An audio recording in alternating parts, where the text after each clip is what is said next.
بسم اللہ الرحمن الرحیم۔ السلام علیکم ڈیئر اسٹوڈنٹس، کیسے ہیں آپ سب؟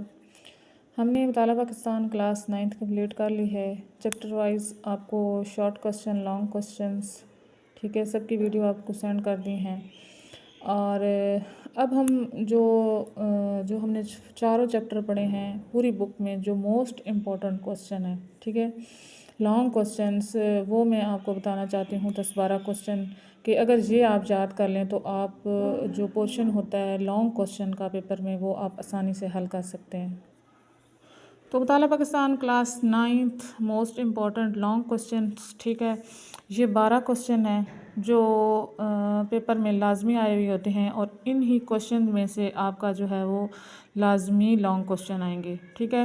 تو یہ آپ نے 12 کوسچن ہیں، یہ آپ نے لازمی یاد کر لینے ہیں۔ تو سب سے پہلے ہیں قائد اعظم محمد علی جناح کے 14 نکات، ٹھیک ہے، جو انہوں نے پیش کیے، وہ آپ نے یاد کرنے ہیں۔ تحریک علی گڑھ پر سیاسی، سماجی اور تعلیمی پہلوؤں سے روشنی ڈالیں، اور اس کے علاوہ آپ کا جو ہے قرارداد مقاصد کے اہم نکات تفصیل سے بیان کریں۔ قیام پاکستان کے بعد پیش آنے والی مشکلات، ٹھیک ہے، وہ بھی تفصیل سے آپ نے یاد کرنی ہے۔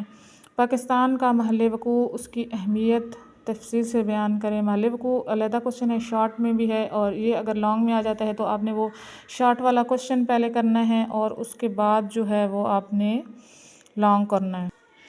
اس کے بعد جو ہمارا نیکسٹ کوسچن ہے وہ ہے پاکستان کی آب و ہوا کے خطے اور انسانی زندگی پر اثرات کے تفصیل سے وضاحت کریں، ٹھیک ہے۔ اس کے بعد ہے کوسچن نمبر 7 ہے کہ پاکستان میں جنگلات کی اقسام، اہمیت اور تحفظ پر بحث کریں۔ قرآن و سنت کی روشنی میں اسلام میں عورت کے حقوق بیان کریں، یہ لاسٹ چیپٹر میں اس کا ٹاپک ہے۔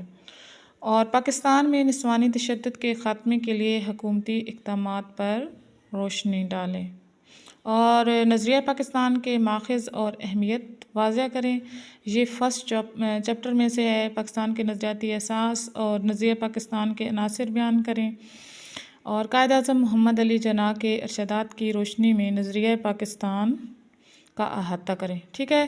یہ ٹوٹل 12 کوسچن ہیں۔ اگر یہ کوسچنز آپ اچھے سے یاد کر لیں گے ان کے آنسر، تو انشاءاللہ آپ کا جو ہے لانگ کوسچن کا پورشن وہ بہت اچھے سے حل ہو جائے گا، اور انشاءاللہ آپ 90 to 95 مارکس جو ہیں وہ % مارکس آپ لے سکتے ہیں۔